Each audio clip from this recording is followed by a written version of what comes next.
Ladies and gentlemen, welcome. It's 2021. Who can believe that? We've made it. This is the first session of the members only Recruitment Leader Network events for this year. And what better way to kick it off than with marketing, something very, very close to my heart and hopefully to yours too, or else undoubtedly you wouldn't be here. So we're Recruitment Marketing 2021, the smoking gun, which is all very intriguing, isn't it?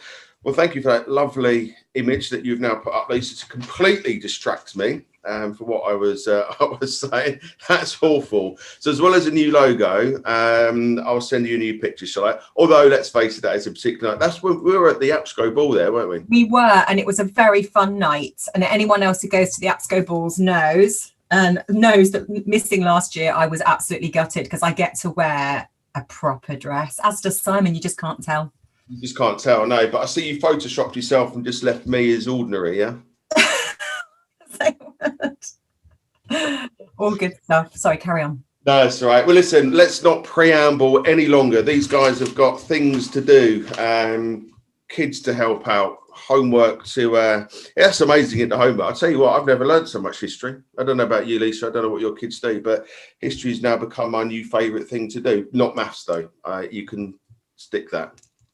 Well, without further ado, guys, this is Lisa Jones. For those that don't know Lisa, she's a dynamite force in the industry. She runs Barclay Jones, a fantastic recruitment marketing organisation. We're here today to discuss 2021. Massive disruptions last year. How can we work this year to overcome last year's destruction and make this year a much better place to be. So you don't need to listen to me anymore. Lisa, over to you. Fabulous, everybody. So thank you very much for coming this morning. Go into your chat facility and tell me if you've got any snow. We are snowed in Leeds this morning. I'm normally in my office because it's 5 minutes walk from where I live, but it's pretty treacherous. Can't even say it. Sean Connery's obviously invaded my body this morning. It's pretty treacherous out there. So no, somebody's got some snow, but I think we've got the mad dump of it. But anyway, small pleasures. So what are we going to talk about? Well, first, my tip of the day. And if any of you take this seriously and dob me in, you're crazy, because that means you don't know me well enough. But some of my clients are on the call and know full well I have a bit of a sarcastic sense of humour. Just going to give you a bit of history. I started this business in 2008, which was a pretty stressful time to start any kind of business. I had a 6-month-old baby on my lap, and I actually, ironically, started the business on Armistice Day, 11th of November. I didn't realise at the time that's what I'd done. And then you flash forward nearly 13 years. You've got a teenager going through puberty during lockdown. You've got an 8-year-old who I think is an ex-criminal mastermind who's managed to figure out how to really wind up that pubescent teenager. And then I just thought, you know what? I know these things have been banned for dogs, but I'm not convinced they might not work on my kids. So for those of you doing homeschooling right now, this might be the solution. It's not, but it just did make me giggle because let's face it, got to get some joy from somewhere right now. I mean, apart from the fact that I get joy every day from working in recruitment. I love recruitment that much. I married a recruiter. Most of my best friends, she says, are recruiters. Simon, did you ever do any recruitment?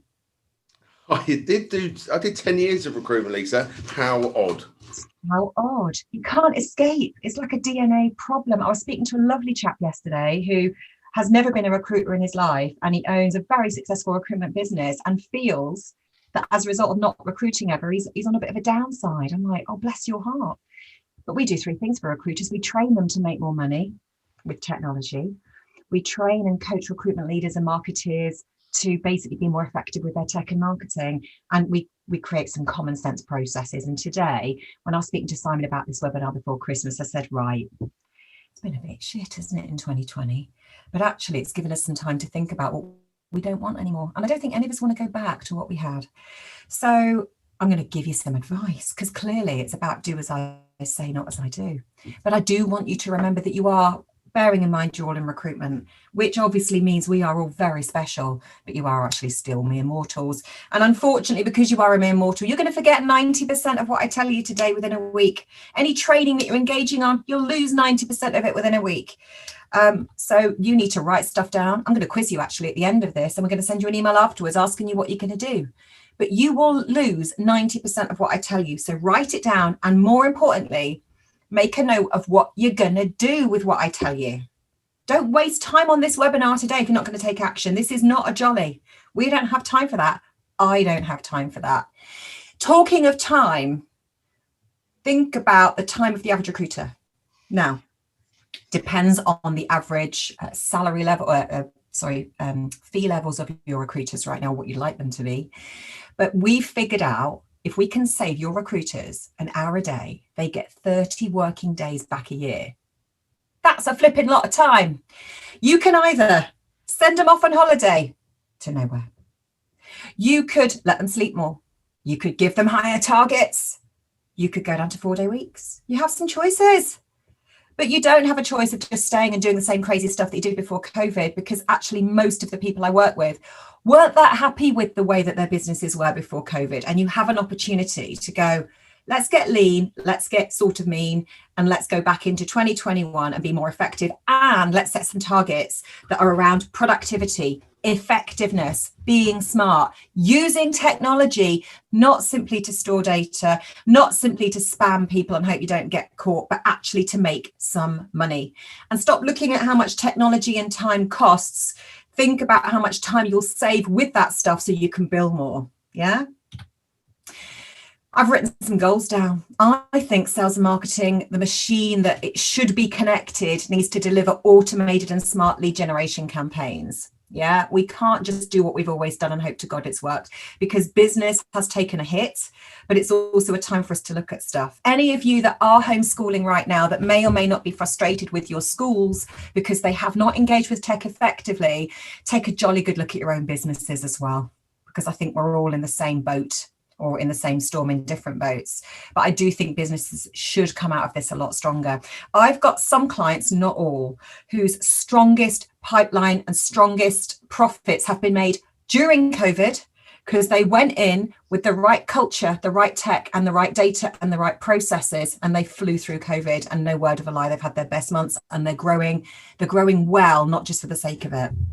It is possible. No one's going to give you permission to run your business well. You just got to get on with it. I think as well, we're probably going to want more sanity and less stress this year. We definitely want to monetize our data. Otherwise, well, no one's going to come to you with a sticker going, well done on sourcing all that data and not doing anything about it. It looks gorgeous. But actually, probably reducing your data sets, monetizing them, making them worth something is absolutely where it's at. Monetizing your processes, monetizing your systems. All of these things are virtual recruitment consultants in waiting. They're there 24/7. They should have a job spec. They're costing you enough. So what are you doing about that? And also monetize your people. Now that sounds a bit harsh, but let's look at how much they're costing you. And let's not just break even. Let's look at how you can invest in their training, because they're mere mortals, remember, to make them more effective and productive, especially while they're at home. And don't stop it just because when they come back. And equally, please don't limit your training to new starters. The experienced ones need just as much help. And obviously, one of the things we want to do is get our kids through this lovely period while staying sober. Although, anyone doing dry January at the moment, give me a dry in your chat if you are still dry. Give me a wet if you had no intention at all of doing dry January, and actually staying wet is the, oh, that sounds a bit rude. Staying drunk is the only thing getting you through this crisis. We had a soaked come through, Lisa. I've had a soaked, absolutely. We've got absolutely. The irony is, actually, I was doing some homeschooling just before this session. How do you manage it, Lisa? They say through lots of shouting. We were looking at synonyms for wet, and my 8-year-old was coming up with synonyms, and drenched was in there. I thought that was quite interesting. So yeah. So I did do dry January a couple of years ago, and I did it so well that on the 1st of February, my husband took me out for drinks and I passed out on the ladies' toilet. So I'm a bit challenged by trying not to do that again, because I did become an overachiever that evening. Now, if you want a link to this, drop me an email. Some of you have got my email address. If you haven't, and I should have put it on there, that's bad marketing, lisa@barclayjones.com. Nice and simple. Drop me an email, say marketing trends, and I'll send you this article. Now, HubSpot is pretty damn good most of the time. Occasionally gets a bit fluffy, gets a bit, if I did that, I'd be wasting loads of time and Lisa would probably slap me around the head. But there are some things in there that are pretty damn cool. I want to run some regular webinars with the lovely Simon, because we both have the same passion for helping you lovely people, not just climb the ladder, but scurry up it, because we've had a bit of a snakes and ladders approach in the last couple of years, haven't we? So I'm going to be running some more webinars. One of the things I really want to get my head around is I'm sick of hearing about webinar fatigue. Tough. That's where we are right now. Yeah. We've got to get on with it, and we've got to innovate how we run these sessions to make them more interactive. Yeah. Because some of us who are based in Yorkshire are quite pleased that she's not having to run up and down the country like a lunatic. And the only people that make money from that are British Rail. Yeah. I want to be able to spend more time with my clients whenever I want to do it and be more accessible and more supportive. So actually, what this market is right now is it's giving me more access to people and vice versa. That's a good thing, but we do need to innovate. But there's some great trends in there about virtual events and stuff like that, which I think you'll find really interesting. And as much as HubSpot isn't really about recruitment, you're clever people. You can flick some of these things into your world and go, what's in it for me?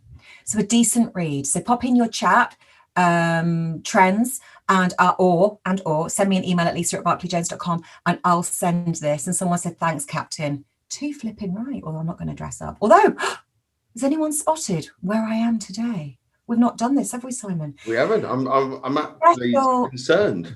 Special credit for whoever can guess where I am right now. That's Anthony, the same guy who just said Captain. He knows his onions. Totally. Although the question is, who's the Wookiee? But anyway, let's look at some stats. This is important. I'm setting the scene very quickly as much as warming you up. But online learning, online webinars, online just generally is flipping effective. It's just different to what we were doing a year ago. The biggest challenge I have for recruitment right now is we've given them a bit of tech that they've never really used and gone, oh, see you next year. If we'd have done that with telephones 20 years ago, the market would have crashed. Why have we done it with video? So we're running some effective Teams and video conferencing training sessions for our clients right now as part of the training that we do. Because we've said, you've given them a freaking Uzi and not told them how to use it, not told them what all the buttons do or how to be effective or how to deal with. And this happened to me the other week on a very important pitch to a client. And my 8-year-old walks up the stairs covered in blood, and I'm having to and then deal with that. And it turns out he basically his nose a bit too much, Simon, and did what all 8-year-olds do. And I was just like, just go, we'll deal with it. And apparently the client didn't even notice. Lovely skill. I do love my children, by the way. There's not a theme here. We know that continuous training works. Discontinuous training fails every time. If you're worried about your staff working from home and potentially acting like hairdressers because they're renting space from you and they're doing things the way they want to do it, but there's not a contiguous way of running your business, that's because you're not trained them. Very, very simple. Fix it. We also know that videos can increase learning, and also that video increases the speed at which people learn. So get on board with that, please, and have a think about it. Equally, we know that recruiters, marketeers, recruitment leaders are wasting time every single day. Now, a lot of us are spending too much time looking for stuff. Recruiters are definitely spending too much time looking for candidates. We check our mobile devices way too often, and we procrastinate a lot. Got to fix those problems. Haven't got time for that now. Especially, what we could add to that is that probably the average homeschooler right now is probably wasting 2 or 3 hours a day just faffing about learning about history. So if we can fixate on those 4 C's, I'll always pop this into every presentation because I love it. Then we'll have a nice focus for 2021. Because one of the things that we need to figure out is by the end of 2021, we've got about 3 years, according to a latest stat, to get ready for data-based sales. Now, it's not just going to happen because a lightning bolt's going to happen on the 31st of December, 2024. It's happening right now. The clients that I've worked with through COVID that are flying have been making placements based on their data and on their decision-making abilities based on their data, not just based on, I hope to God this works, not just based on, I've made a placement, I better put the data on the system, but based on data and automation. You need to be thinking about that throughout this webinar and beyond. Because the other thing that we need to bear in mind is now the market is more fragmented than it ever has been. And the average recruiter, whether they know it or not, if they're dealing with 100+ company, they've got at least 7 people involved in deciding whether or not to work with them. Now, for those of us who've been in recruitment a long time, way back in the day before computers even came out, you'll know and you'll remember that actually you had a stronger relationship with your candidates and clients. Decisions were made quicker, even though we were probably dealing with fax machines and stuff like that, but there was less interference in the process. We've got a lot of interference in the process now, which means we need to control it more effectively, and marketing and recruitment leadership is at the heart of that, because we need to be more proactive. Yeah, because candidates and clients are very disloyal, and actually at the moment they're probably really scared. I think that's worth bearing in mind. The great ones go off the market really, really quickly. The buyers will react, okay, and the candidates will react as well. They'll bugger off and leave you if you don't take care of them. But for some reason, the market is still worried about engaging with its own data and nurturing its databases. And I'm still hearing, I heard someone say yesterday, I'm not allowed to do email marketing because of GDPR. I'm like, please read the legislation. You are allowed to. We'll talk about that. We don't want our clients losing us. We make so much of business development, and the amount of clients that are coming to me saying, I need more business development in my business. And my question to them will be, what's wrong with account management? What's happened to all of the clients you've been working? Now, some of them will have gone. I get that totally, but I'm not convinced the recruitment market could be graded very high as a whole, the whole 200,000 in the UK at least. And hello to anyone outside the UK, by the way. But the probability of selling to people you've already sold to, if you've treated them well, is extremely high, but we just don't focus on that. Equally, and we could go into referrals until I'm blue in the face, but apparently something crazy like 75% of people that you ask would give you a referral, but only 10% of recruiters ask for one. Easy, quick wins, but we still insist on going to our notepads, going to Google and working hard to place jobs, and then complaining to Lisa that they've not got enough business coming in.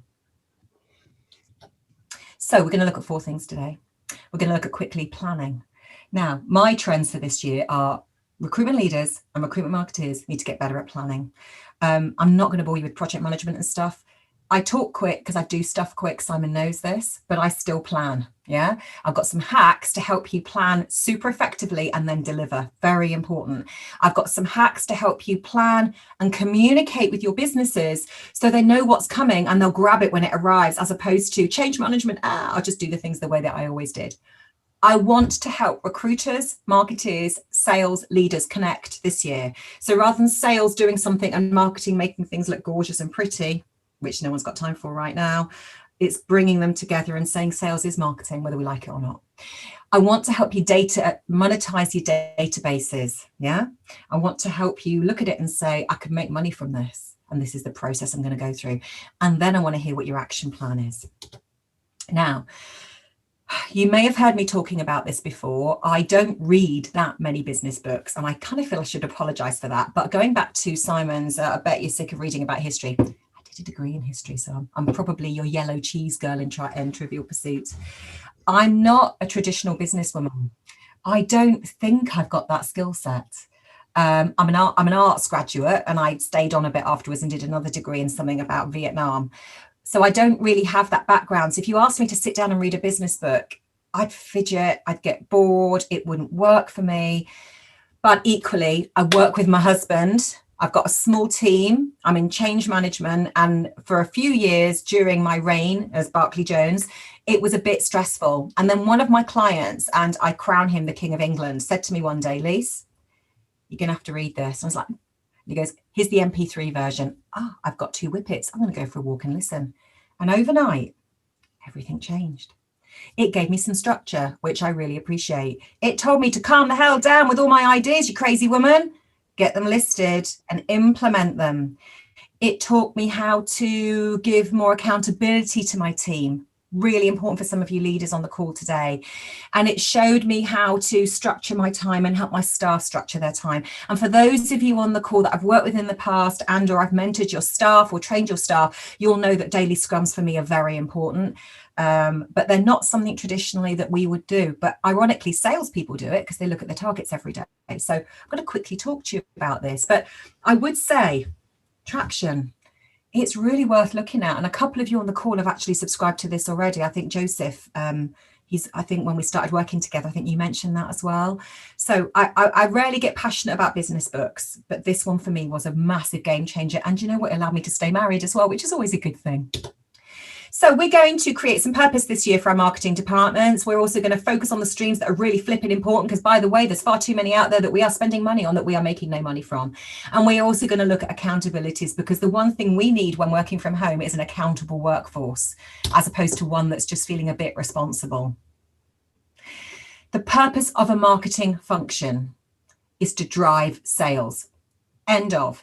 Anything they're doing that is not doing that, bin it, especially right now. Now, this is not news to you. I've been saying this for years, but COVID has kicked us all up the backside and made us go very lean. And the world didn't end in some of our businesses because we stopped doing certain things.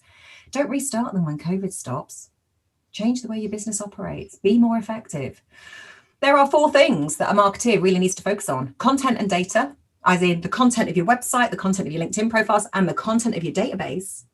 They need to think about how they'll pull leads into the business using social media, web, and SEO, i.e. they put stuff out there and hope to God, not hope to God, there's clever ways of doing this, that people come and look at it. And more importantly, outbound, never be afraid of outbound. The GDPR regulations very clearly state, if you've got personal details based on stuff that you found online, that you've not bought, you've not stolen, you can use them. If you want evidence of this, again, either go into chat or send me an email and I will send you the blog with the quotations from the GDPR regulations that allow you to feel a bit more comfortable in this approach. So you will create some great content. You will market it through inbound and outbound channels, and then you will generate some leads. But do you know what often happens is we stop at that yellow box and we go, oh, my website looks lovely. I've created some blogs. I've got an ebook. I've got an event. It's lovely, isn't it? I've got a webinar. I've got a podcast if you're lucky. And then I might tweet a bit, and then I might send a few emails. But the marketers that I often work with haven't engaged properly with the grey. And as a result of that, they don't get the green. And as a result of that, sales goes, marketing, what's the point? As a result, leadership goes during COVID, marketing, what's the point? And then marketers go, what am I actually offering here? And it's really stressful. So I want to work with strong leadership teams that understand that content needs to be strong content, persona-led, so aimed at the people that you want to buy from you, whether they be candidates, clients, or colleagues, and aimed at converting small pockets of data. So if you've got 4 million candidates on your database, I don't care. Which 100 do you want to place in the next 4 weeks? Let's target them. Equally, that strong persona-led content is aimed at converting small pockets of targeted data on your website and in your social media. The amount of marketers that I speak to who do not do the following upsets me. They do not every single day check their new followers across their social media platforms, check their database to see whether or not they're target clients, and then flag them as leads. Easy peasy lemon squeezy. Why aren't we doing this? It is such a quick win. You would be surprised how many leads you can generate from checking your social media, new followers, checking the database, speaking to your salespeople, who are your target clients, understanding them, putting the 2 things together.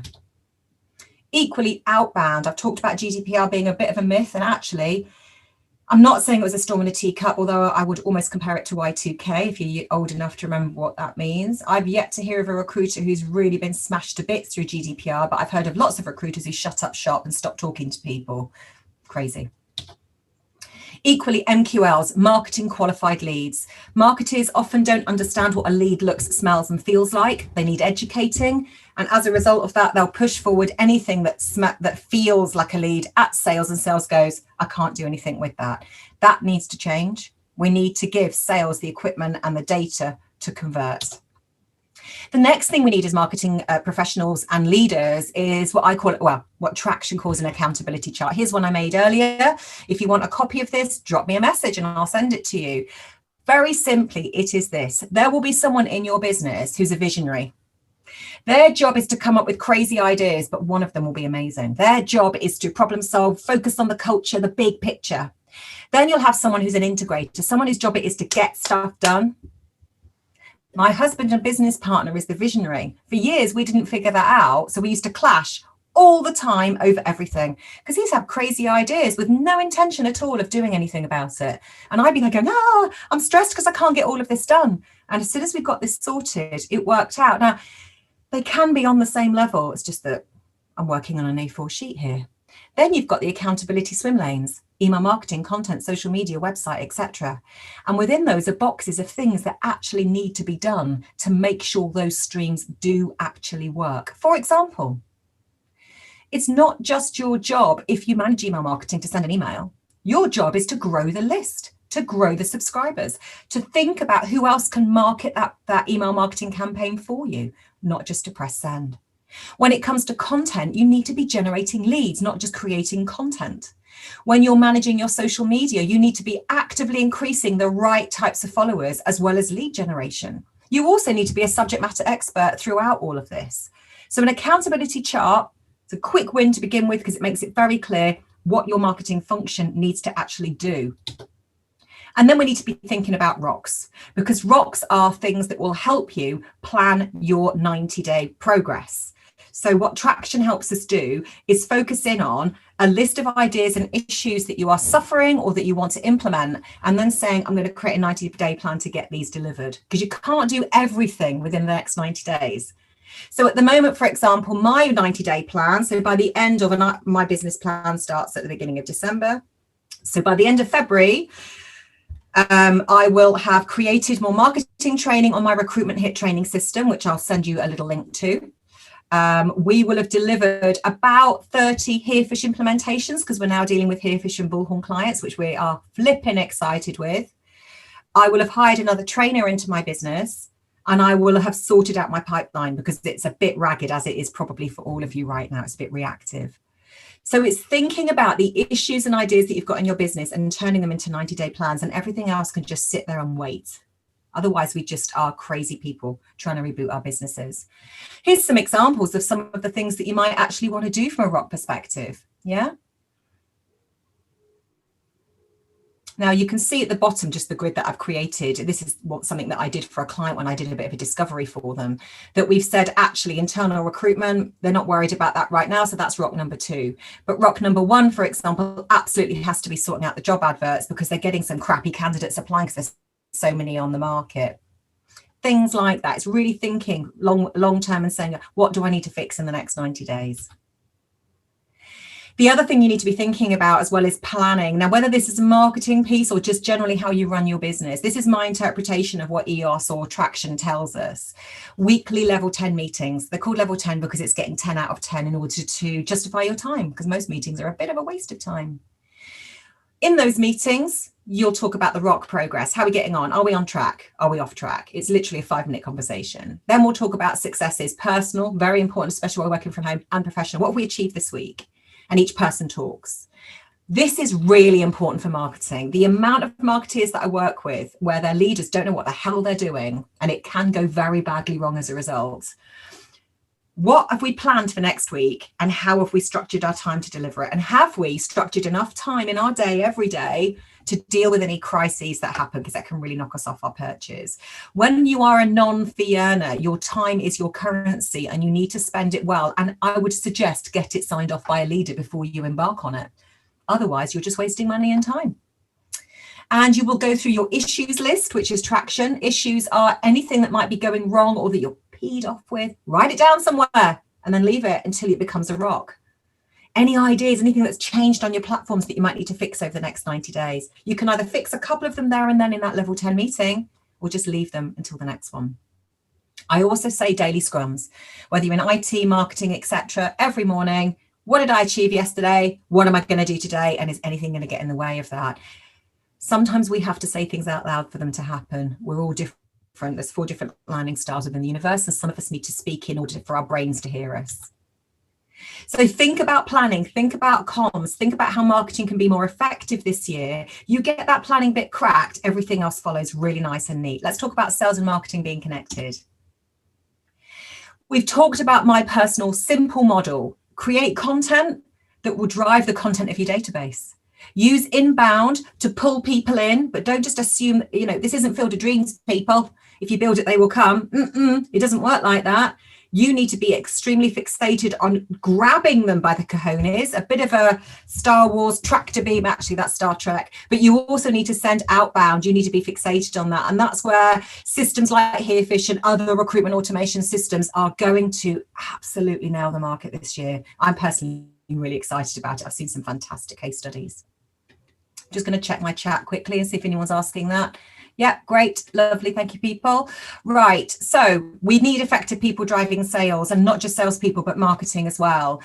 So what I want to talk about is the content that's going to help us connect sales and marketing together. Here's one of the things that I want you to be thinking about.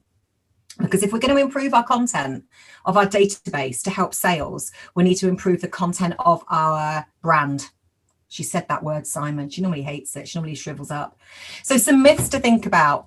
You don't need lots of content. You just don't. You equally don't want your recruiters writing blogs. Seriously, their time is too precious. You equally can generate leads from content if you write it properly. And when it comes to the written word, we know that imagery and video works a lot better. And when we say a lot better, we say 60,000 times better. And it lasts for 3 days longer in the brain once it's been scanned by a human. So we need to be thinking about things like ebooks, which really a good ebook should take you about an hour to create. And if you need any training on that, talk to me. Equally, I'm not anti-outsourcing. I'm an outsourced supplier myself, but I just think there are some things that when you outsource, you do not get the quality that you're looking for. Or maybe you get something that looks great, but it just doesn't deliver. And it's that style over substance piece. So when I work with marketers and salespeople, I'll give them some quick wins on how they can actually do their own stuff and make it work. So content myths to drive sales. And the things that we do with our content often prevent sales. We muck it up. It's not strong enough to drive sales. It doesn't connect it to marketing. And equally, the recruiters get a little bit tied up in the process. Not a good use of their time. So data common sense. On data common sense for content, rather, that's a terrible title. So I would suggest a goal for you in the next 90 days is to get 1 ebook per sector within your business created, something that's tangible. It might be 5 pages long with a few quotes from your industry and what might be changing. And you've spoken to your candidates and clients to find this stuff out because they are a font of all knowledge. Get those ebooks created. Use them to drive your connectivity and your nurturing. Also think personas. Now, those of you who've been mentored by me know that I don't put much stock in whether or not someone's male or female, how old they're likely to be. I'm genuinely not interested. What I am interested in is speedy persona mapping. And again, if you want a template on this, ask for personas, please, and I'll send it to you because I've got one that you can use free of charge. But we're looking here at what do they love? What do they hate about their role? What are their frustrations? What do they do in their role? What words are likely to come out of their mouth? What's their purpose? What's their job title likely to be in other companies? You nail down that kind of content, you can then flip it and turn it into content. So that's really important. And that's a nice, easy win for you. I want you to engage your recruiters, but never ask them to type anything. I want you to speak to them. I want you to turn on otter.ai, which is a great transcription website, free of charge. I use it in a lot of my calls with clients as well, because I can get very excited. And then when I'm typing away and I look at my screen afterwards, it's just a haze of red fuzzy underlines. So there are ways that you can download stuff from candidates, clients, and colleagues as marketers and leaders to help you generate more content. Nice quick hack there. But when you've created it, you need it to be seen. Less content, more marketing of that content. So look at your workflow, how your business operates. How can you use that content to drive lead and sales? How can your recruiters use your content to flip more people on LinkedIn into contacts, contacts on LinkedIn into contacts on your database, contacts on your database into calls, calls into opportunities, and so on?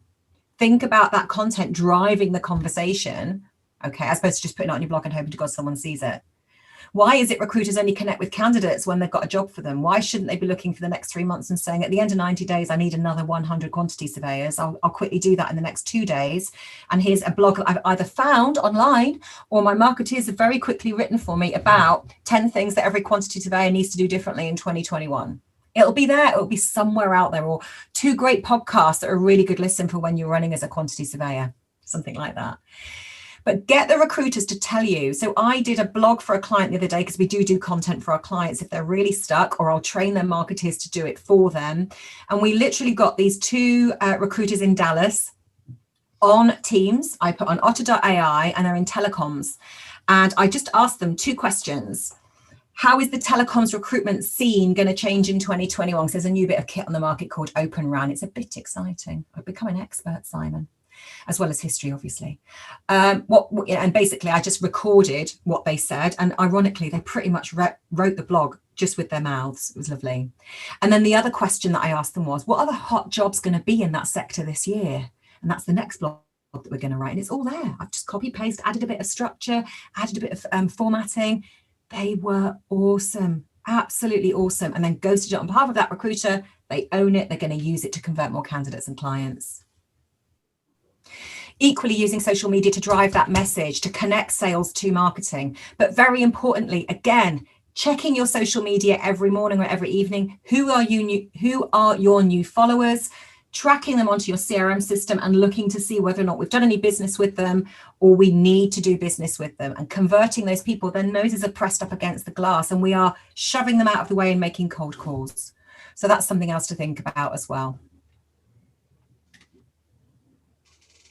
Also thinking about automation. Now, some of you are starting to go down that route. And if you have any questions about automation, drop me a line because I'll be able to answer them. It's not the new black. Automation's been around for hundreds of years. Yeah, especially if you're Luddite, you'll remember. But automation for me is as follows. It's 3 C's related. What can you do with automation for your candidates?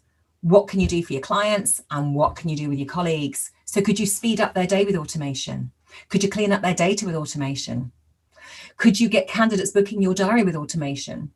Could you generate leads with automation? Absolutely. So your automation this year could be your robot within your business that frees up your recruiters to make more phone calls, to sleep more, to have less stress, all of the things that I know most of you on the call are really aiming for. So start thinking about your marketing and your automation driving ROI in sales. And ultimately making sure that your content has a specific purpose. Yeah. If the content you're generating is all about interview tips, seriously get a grip. Yeah. Your content, interview tips are never going to generate you a lead or a sale. Yeah. But stuff about the sector that you're trying to sell into, absolutely will. Stuff about the job titles you're trying to attract, absolutely will. Yeah. So we need to move forward and we need to get harder with our content. And we need specific personas, calls to action, and we need to Googleify it, optimize it, so that it gets found by people who didn't even know you existed. And we need to be bloody targeted people as well, as opposed to just sending stuff out and hoping to God it sticks. Speaking to our recruiters, giving them a target of getting me 100 email addresses by the end of the week, creating an email marketing or automation campaign, hitting it hard, staring at the results, feeding those leads back to recruiters. And if they don't convert them, giving them a proper Paddington Bear stare. Speaking to leadership about it as well, because it's a training issue.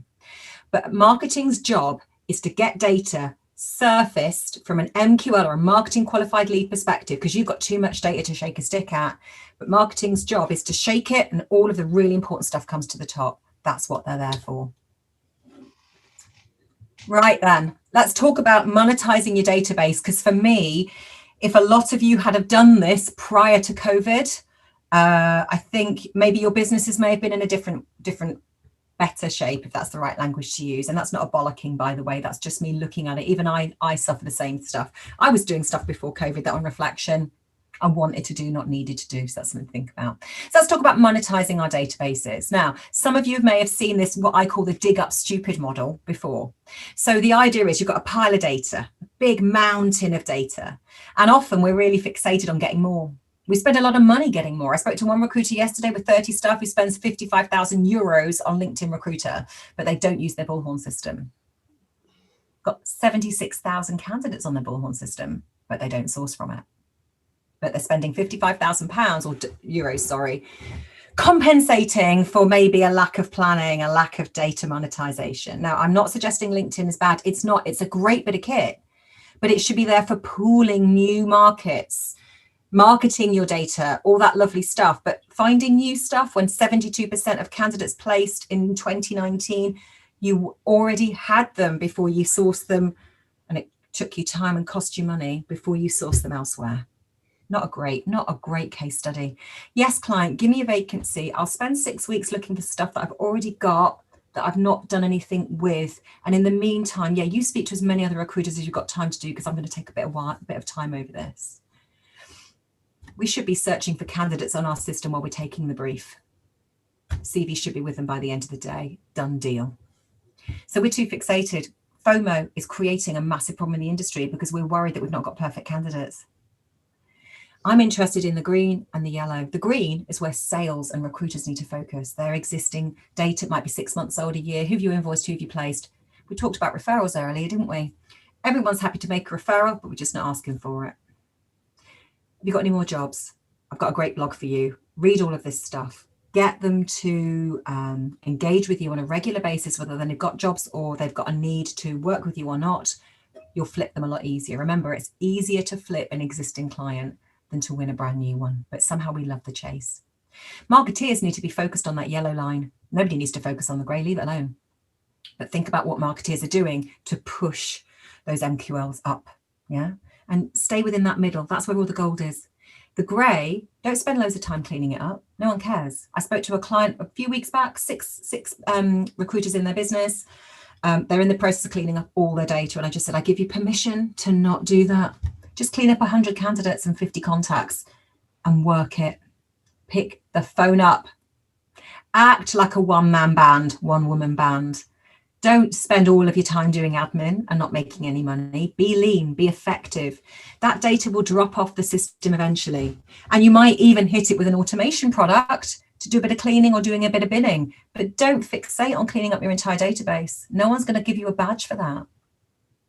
So let's talk about data myths that prevent monetization. You don't need a clean database to be effective. You really don't. You equally should not see data hygiene as admin. It's sales. Salespeople should be responsible for their own data. The only reason they often are not is because they've got too much and it becomes too big a job. Sometimes the system isn't set up for them to code effectively, but if I'm honest, with all of the discoveries we've done with our clients from a tech perspective, it's the problem between the chair and the keyboard, and sometimes the coded lists that are the problem. I've also seen a ridiculous amount of outsourcing to clean up databases. I've yet to see that produce decent ROI. I'm a bit fixated on controlling data as opposed to just getting someone who knows nothing about the sector cleaning it up. So that's something to think about. Now, there's an argument to say you could use an automation to get rid of all of the data that has no email address and phone number. Of course, get rid of it. But whatever's left, grab a small packet of it, clean it up, buy some really decent content at it, look at who's looking, let them surface, pick the phone up, make a placement. I know I'm belittling the recruitment industry by making it sound so simple, but it kind of is. Equally, GDPR, the myth of the century about what you can and can't do. Fixate on the fact you can send email marketing campaigns. It's just that, unfortunately, our data might be a bit dirty. Our content might not be direct enough and persona based. And as a result of that, we're spamming because we're sending the wrong content to the wrong people. That's what GDPR is designed to prevent. So that's something else to think about. Equally, seriously, if you've not given your marketeers access to the database and training on how to extract and look at data, sort that out in the next 90 days, please. They need access to that. I actually was asked by someone yesterday, why would I give my marketeers access to the database? We've got a massive LinkedIn group that we get all of our leads from. I'm just like, oh my God, what are we doing? Different discussion for another day. And I've already said to you, you can generate leads from social media and you don't have to be on it all day to do it. 5 minutes every morning. Check it. Who's on your database? Make a lead. So common sense, how to monetize your database. Clean up small pockets of data. Polish it. Don't spend too long on it though. Take 100 candidates, 50 contacts, for example, and every month do that. Make it fun, make it rewarding, demonstrate progress to your recruiters, but say to them, we're not going to do this for everything. We might just have a 3-month program.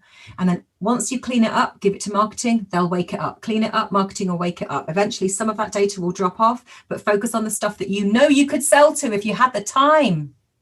And equally, recruiters are the ones that need to clean it up. Now, they shouldn't be cleaning up data that is in a real state. Just get rid of it.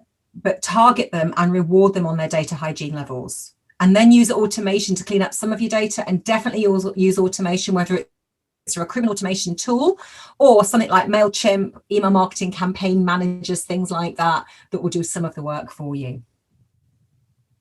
Equally, in the next 90 days, strengthen the sourcing techniques of your recruiters.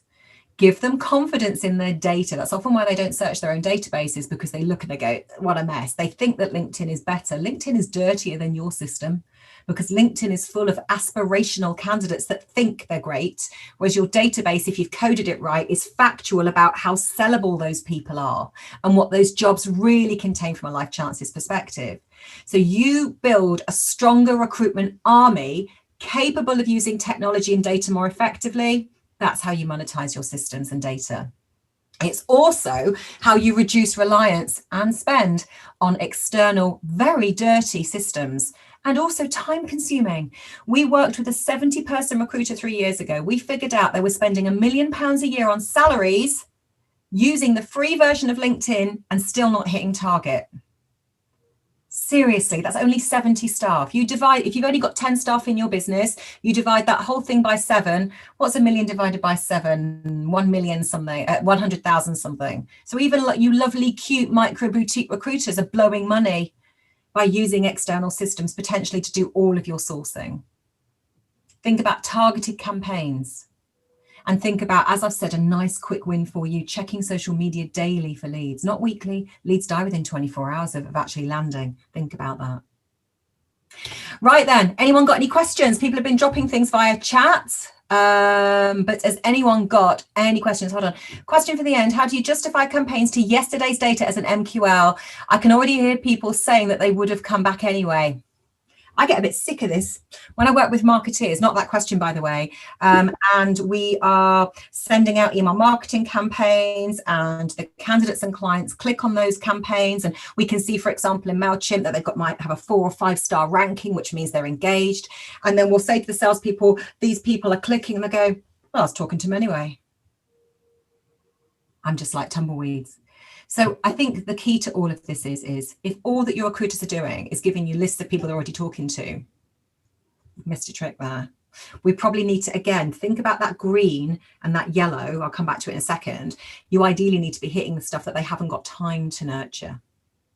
But more importantly, rather than just handing over stuff that feels like a marketing qualified lead, looking at it and saying, if it's a contract candidate, maybe an IT contractor that earns 500 quid a day and you have 10% of that, and you annualize what that lifetime value of that candidate's likely to be, rather than just handing over the person, you hand over the cash or the opportunity, and you start documenting all of that stuff and making sure that we're actually making money from it. But probably a webinar for another day. Any other questions from people? I'm just flicking through the chats. Some people have had to dart, which is fine. People like Otter.ai and Traction. Any other questions at all? I've got a question, Lisa, in the absence of anybody else who's listening in. And I know it's a question that I've asked you before, but there might be some people here who haven't heard your answer. Data. Yes. Who owns it? Who should own it? The recruiters. So we're on this session. We've got agency owners. We've got ops directors. We've got marketing managers, heads of marketing within an organization. Obviously, this might depend slightly on the size of the organization, but the organization has got a marketing function. Who owns the data? Who should be in charge of that? Whose job is it to ensure that everything that happens with data gets done? Okay. No matter what size of business, the chief of staff is always the one ultimately accountable. However, there'll be people within the organization who are accountable for the day-to-day delivery of quality data. So you might have the IT department whose accountability is to keep that data safe. You might have what I sometimes call a gatekeeper, whose responsibility is to check every data, making sure the quality of data remains integral. It's a good integrated data within the system. But ultimately, if I'm a recruitment consultant working in a recruitment business, I am accountable for the data with my name on it. That doesn't mean that when I leave, I can take it with me, by the way, remote control. But it does mean that if that data has got my name on it and I expect to make money from it, and candidate ownership rules will sink me one day, then it's my job to keep it hygienic, which is why I would say the average recruiter does not need any more than a couple of hundred candidates. The rest of them just need to go into a pool and be nurtured by marketing. Does that answer your question? Yeah, it does. It does answer the question. And like I say, I think it's probably dependent on the people that you've got in the organisation. But at the very start of this conversation, the very start of the session, you were very keen to point out that, connecting sales and marketing was crucial, which I completely agree with. There's been a discrepancy between the two for as long as I can remember in recruitment. And I think often that data bit has been the missing component. So you might have an owner who doesn't quite got the understanding of what the marketer is doing, and the marketer potentially, because of lack of communication, doesn't quite understand what it is that they're trying to achieve. And so I think somebody just needs to own it. And it was kind of, I suppose, with the mix of demographic that we've got on today's session, Yeah. you know, they go back to their respective businesses, or the business goes back to their respective marketer, depending on what the case is, and says, this is what's now happening. Because I think that's what there needs to be, some sort of definitive, this is what we're doing. I think if we look back at my lovely dig up stupid model, and the reason I call it dig up stupid is because there's an episode of The Simpsons where Homer is given a shovel and he's told to dig for gold. And there's a scene where he's at the bottom and they're saying, you've missed it. And he's going, yeah, I'm trying to get out. And he's just digging. He keeps digging. Like, that's what recruiters do often, is they just keep digging for data. And it's like, well, it's right in front of you.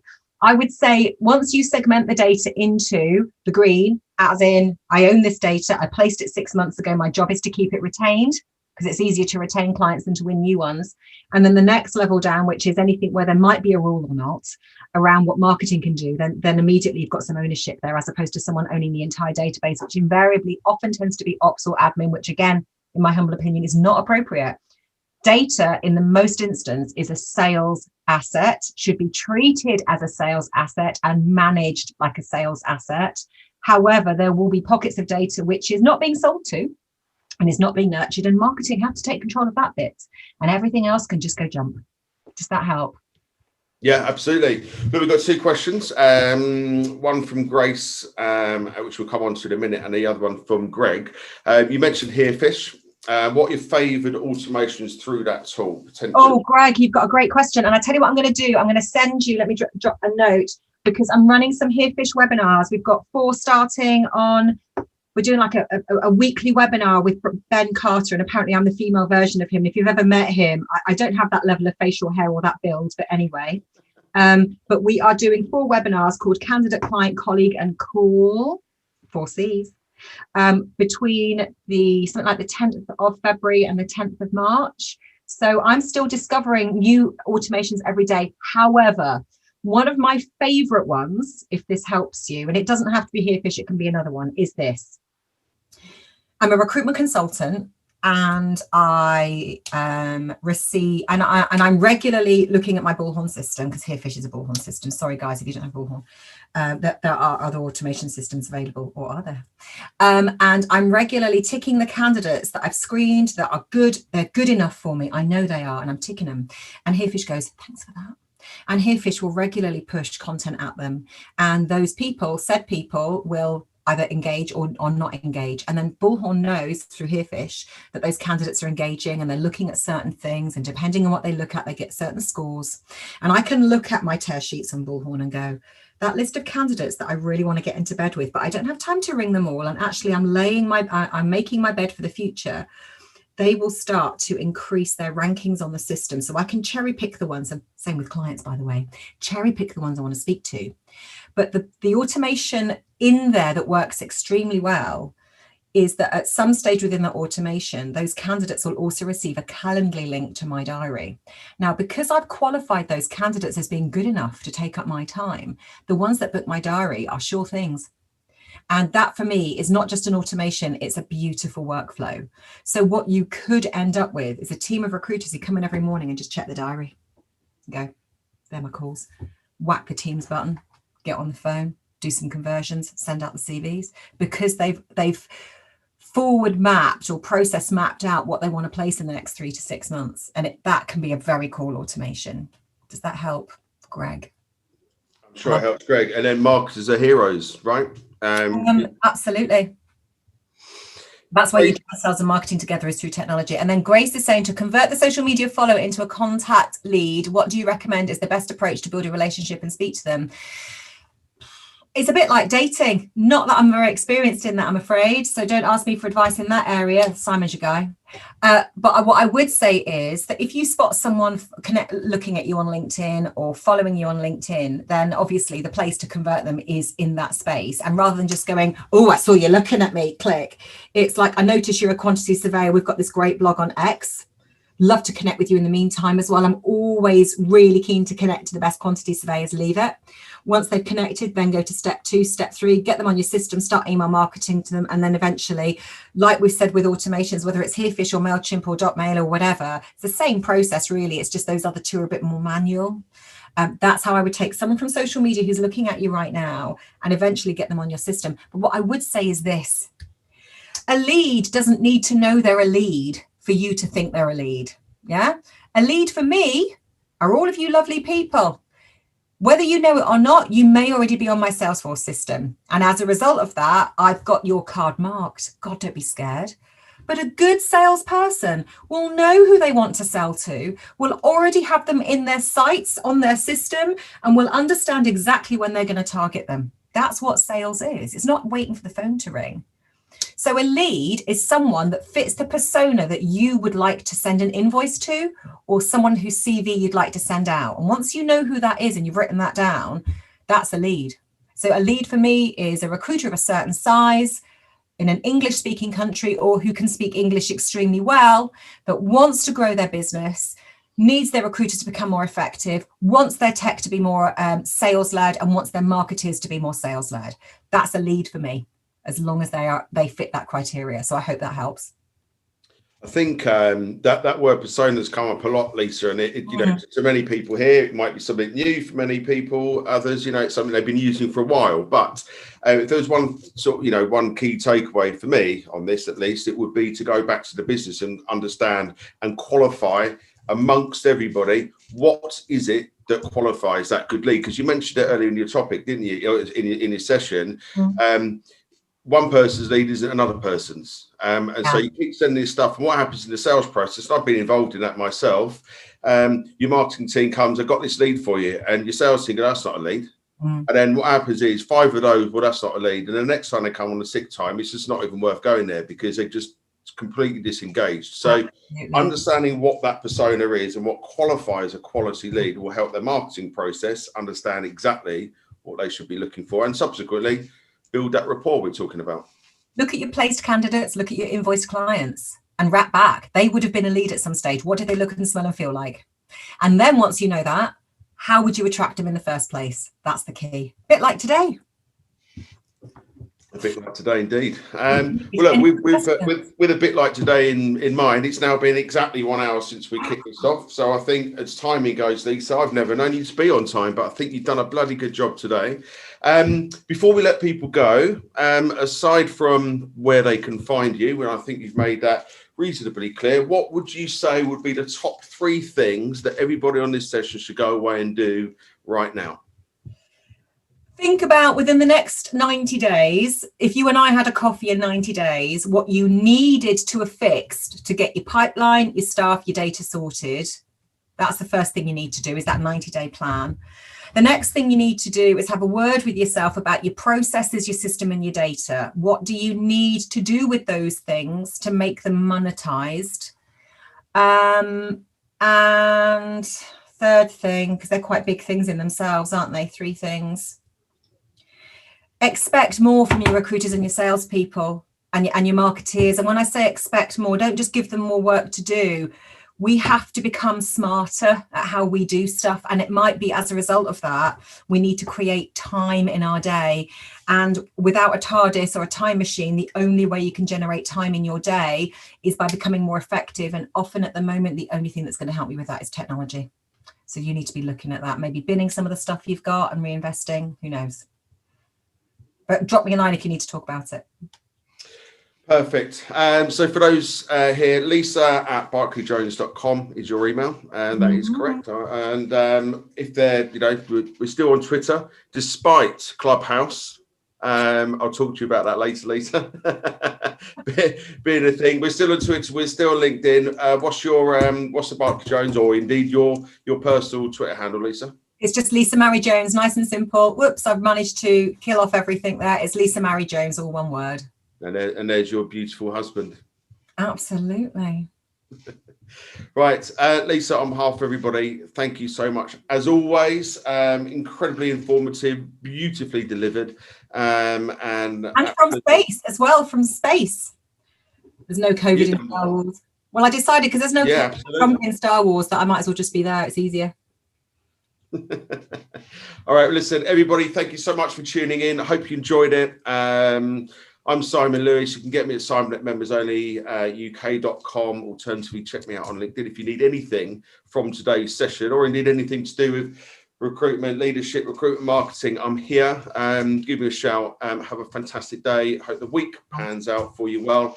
And bear in mind that 90 days that Lisa's talking about. And we shall speak with you all very soon. Many thanks. Take care, everybody.